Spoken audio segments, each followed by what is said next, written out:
Pacientët me hemofili tashmë disa muaj përballen me vonesat e ilaçit faktor 8, që është një ilaç shumë i rëndësishëm për trajtimin e kësaj sëmundje të rrallë të gjakut, ndërsa për këtë problematikë ka alarmuar sot edhe deputetja e Partisë Levica Jovana Mojsoska gjatë seancës parlamentare për pyetje të deputetëve të opozitës. Ajo ka akuzuar për lëshime serioze në procedurat e furnizimit të këtij ilaçi, i cili është i një rëndësie kyçe për personat me hemofili A, ndërkaq për shkak të ndërprerjes së kontratës me furnizuesit është kufizuar doza që u jepet pacientëve. Ajo ka pyetur ministren e shëndetësisë se kujt do t'i takojë përgjegjësia nëse gjendja shëndetësore e këtyre pacientëve përkeqësohet, sepse janë të detyruar të qëndrojnë shtrirë në shtrat për shkak të, siç u shpreh ajo, skemave të tenderëve të drejtorëve tuaj.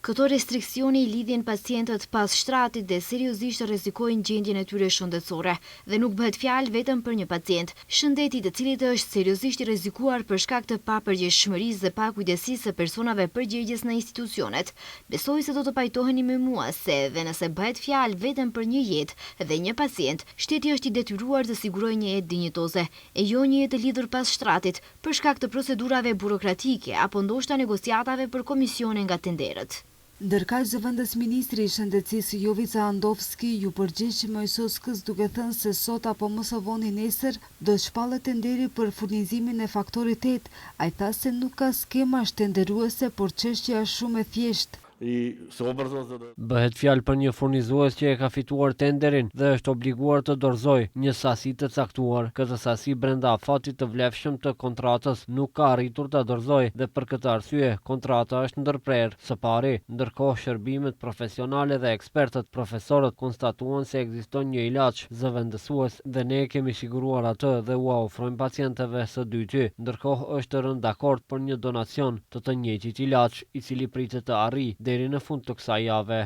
Sipas Mojsoskës, një pacient me hemofili A për të funksionuar normalisht duhet të marrë 30.000 njësi të faktorit 8 çdo muaj, por që nga maji i vitit e kaluar për shkak të ndërprerjes së tenderit janë vendosur restriksione për këtë ilaç, kështu që pacienti në vend të 30.000 njësive të nevojshme merr vetëm 5.000 njësi në muaj.